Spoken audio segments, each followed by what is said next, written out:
Jacob Soboroff is down with the California delegation. And Jacob, rightly or wrongly, the California delegation got a lot of attention tonight because of how vocal they were, because of how visual they were with the signs and what have you. They sure were, Brian, and I am here with a fellow Los Angelino, Bernadette Gomez, who has a sign of her own. You want to show this to everybody watching at home?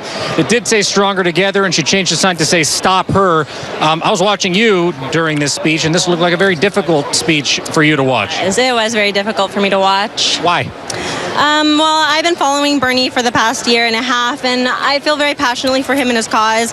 And to see him endorse someone that I'm not particularly as passionate about, it was just very difficult to see that, considering for the past year and a half, he's been very anti-Hillary. So seeing the endorsement, seeing him telling us that she's the best choice, it's just really hard for me to accept. At times you teared up. At times he was endorsing her. You were shaking your head like this. What kind of emotions were going through you? I was just thinking, Bernie, he definitely stands for the lower working class. I know poverty very well, and I completely believe in him when he says he's fighting for us.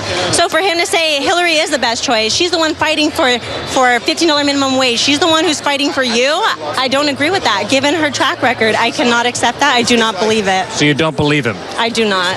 What are you going to do in November? It depends. Given that I'm pretty sure I'm 100% confident he's not going to be the nominee for our party, I will still vote for him in the roll call. But I very firmly believe that the Democratic Party should be fighting for us in the lower working class. If they're not choosing us, if we've had to fight this fight for them to meet us halfway, yeah, sure, $15 minimum wage. Yeah, sure, maybe universal health care, maybe.